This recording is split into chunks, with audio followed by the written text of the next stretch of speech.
Bonjour chers amis, donc aujourd'hui je vais vous présenter un cas clinique de infection HIV associée à une infection opportuniste.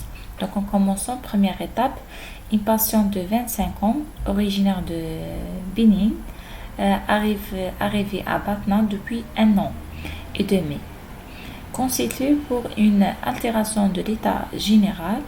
Elle n'a pas d'antécédent particulier et ne prend comme traitement que les contraceptions orales. Donc la patiente se plaint d'une toux évoluée depuis un mois et demi, avec des sueurs nocturnes, fièvre à 38,5. Elle pèse 52 pour 1,70 m. Elle a perdu 4 kilos. Donc, l'auscultation pulmonaire est sans particularité.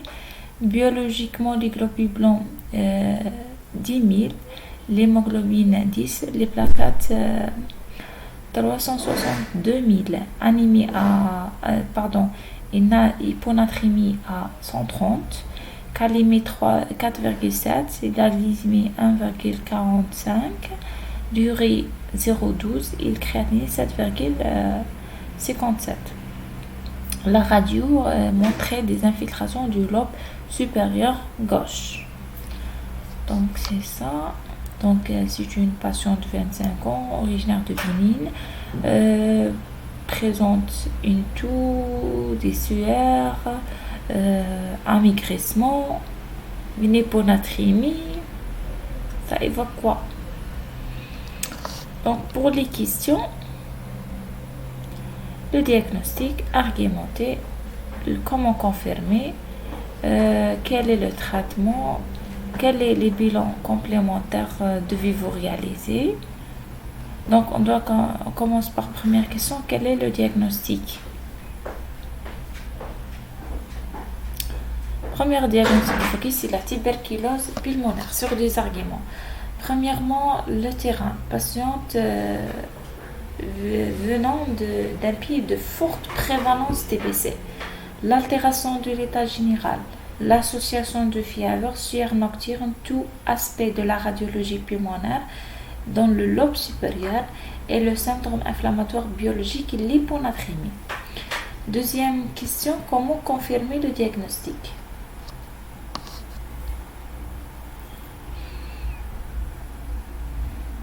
Donc, la réponse. La confirmation, c'est par l'examen bactériologique direct d'expectoration après coloration de zèle naissant.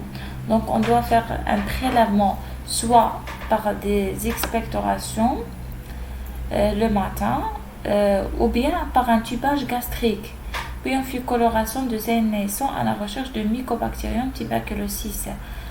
Ou bien par un PCR sur le prélèvement respiratoire qui est mis en évidence, ou bien par la culture sur milieu de Langston, ou bien par les DR. Donc, soit examen direct, soit la culture, soit les DR, soit le PCA, soit le quantifiant.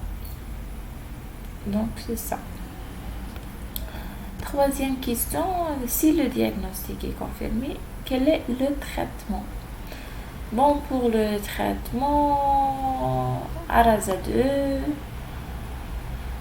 2, donc 2 mois, puis Arrache 4 mois. Pour une durée la durée totale est de 6 mois. Pour le traitement de TBC, donc comme chez les immunocompétents, comme chez les immunodéprimés, il n'y a pas de différence. Aussi d'autres mesures, c'est la restriction hydrique pour l'hyponatrémie, un isolement respiratoire, prévoir un autre moyen de contraception car le risque d'inefficacité de la contraception orale par l'effet inducteur enzymatique de la rifampicine. C'est très intelligent de penser à ça parce qu'ils ont dit au début que la malade prend des contraceptions. Bon, une autre question qui est quel est le bilan complémentaire devez-vous réaliser? Normalement, c'est la sérologie HIV. Oui, le bilan, c'est la sérologie HIV. On doit faire aussi le suivi à la recherche de leucocytes aseptiques, examen ophtalmo et champ visuel et coloration de couleur, antibiogramme de BK et dosage de bêta-HCG. C'est ça.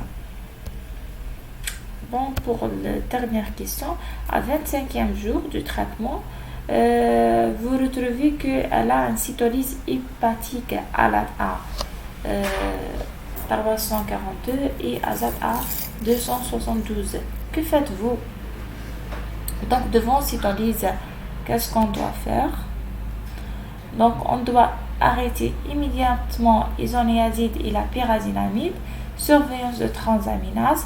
Après la normalisation de transaminase, on reprend isoniazide, jamais la pyrazinamide, mais avec une dose réduite à 4 mg par kg par jour, avec une surveillance rapprochée presque de chaque jour. C'est ça, et merci.